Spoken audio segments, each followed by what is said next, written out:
Good evening, my fellow Toastmasters and guests. Good evening. Tonight I will be reading a famous literary work by Edgar Allan Poe entitled The Telltale Heart. True, nervous, very, very dreadfully nervous I had been and am. But why will you say that I am mad? The disease has sharpened my senses, not destroyed, not dulled them.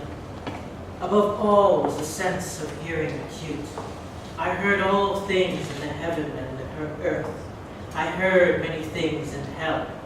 How then am I mad? Hearken and observe how healthily, how calmly I can tell you the whole story.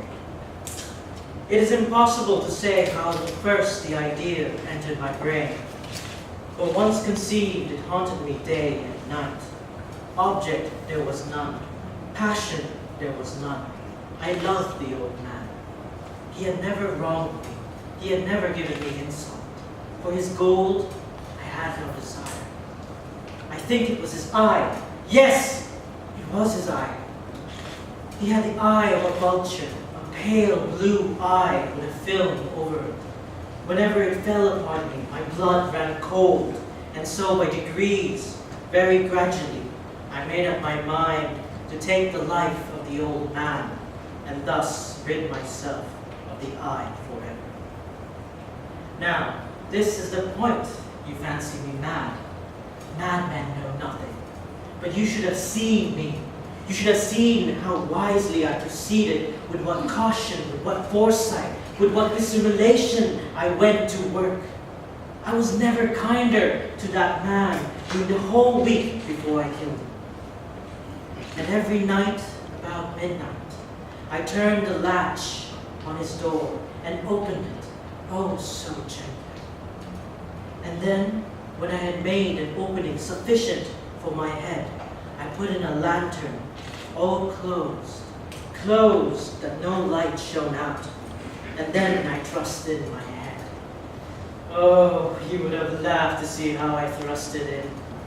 I moved it very slowly, so that I may not disturb the old man's sleep.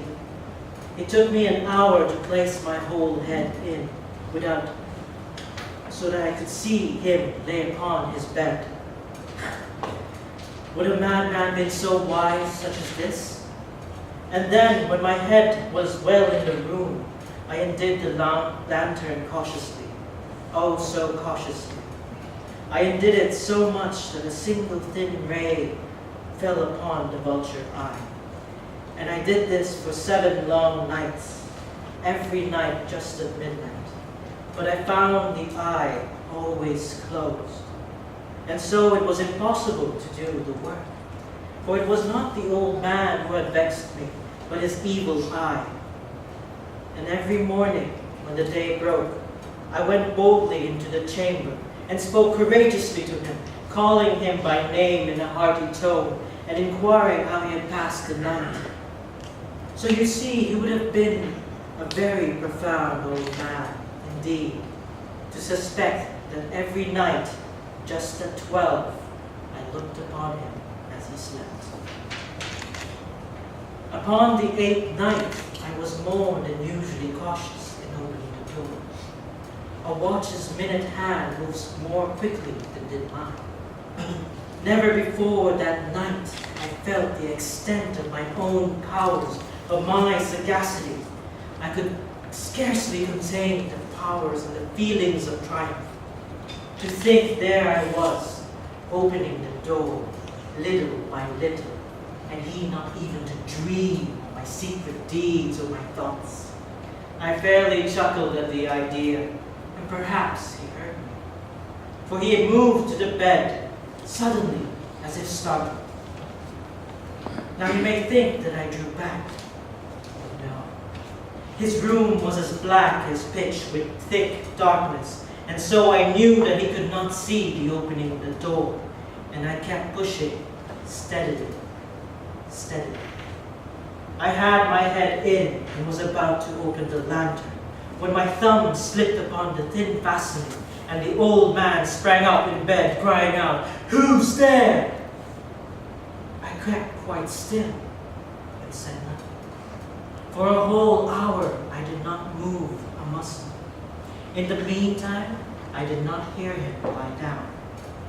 He was still sitting in his bed, listening, just as I had done night after night, hearkening to the death watches in the air.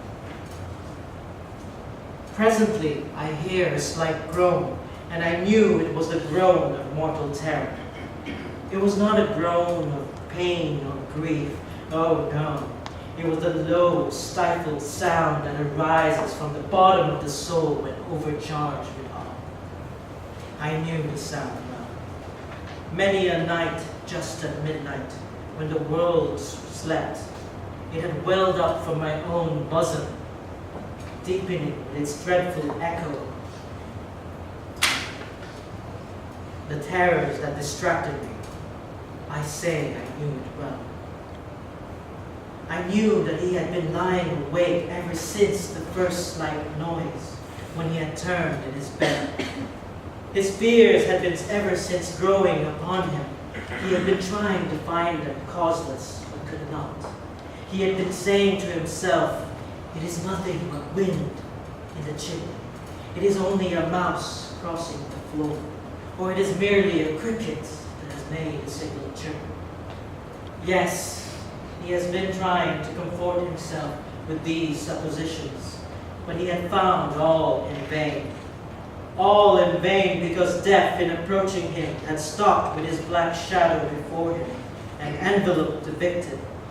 And it was the mournful influence of the unperceived shadow that caused him to feel, although he neither saw nor heard, to feel the presence of my head within the room. When I had waited a very long time, very patiently, without hearing him lie down, I resolved to open a very, very little crevice in the lantern. So I opened it. You cannot imagine how stealthily, until at length a simple dim ray, like the thread of a spider, shot from the crevice and fell upon the vulture eye. It was open, wide open, and I grew furious as I gazed upon it. I saw it with perfect distinctness, all a dull blue with a hideous veil over it that chilled the very marrow in my bones. But I could not see nothing else of the old man's face or person, for I had directed the ray as if by instinct, precisely upon the damning spot. And have I not told you for what mistake for madness is, but for over-acuteness of the sense? Now, I say, there came to my ear a low, dull, quick sound, such as a watch when enveloped in cotton. I knew the sound well, too. It was the beating of the old man's heart.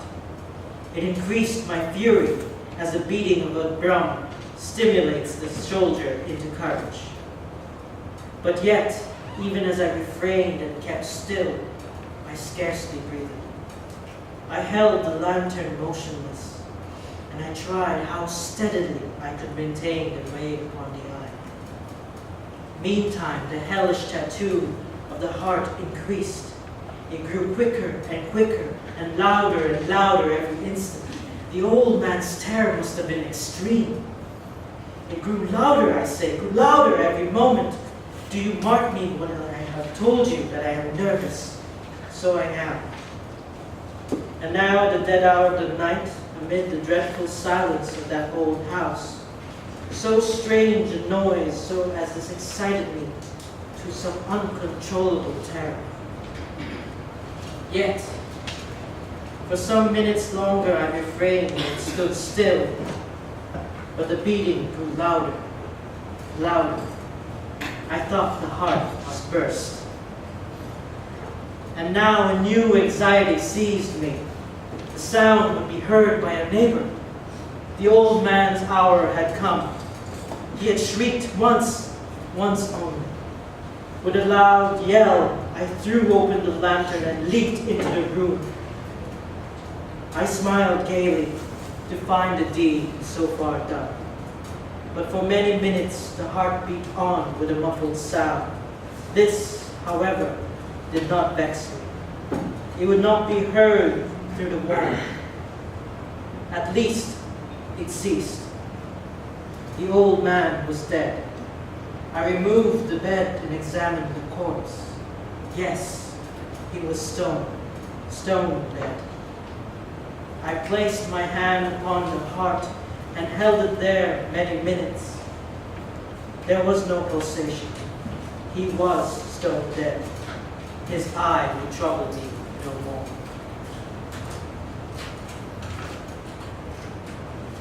If still you think me mad, you will think so no longer when I describe the wise precautions I took for the concealment of his body. The night waned and I worked hastily, but in silence. First of all, I dismembered his corpse. I cut off the head and the arms and the legs. I then took up 3 planks from the flooring of the chamber and deposited all between the scantlings. I had then replaced the boards so cleverly, so cunningly, that no human eye, not even his, could have detected anything wrong. There was nothing to wash out, no stain of no kind, no blood spot whatever. I had been too wary for that. The tub had caught all. And that was an expert from the literary work from Edgar Allan Poe entitled The Telltale Heart.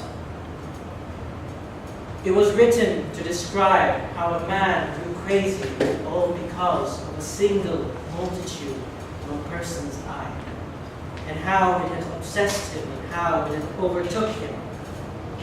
I had left out the ending for you all because I felt it would have been too graphic, or I would have gone over time.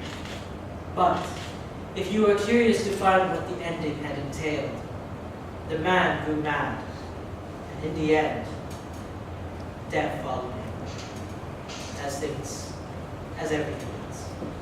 Back to you.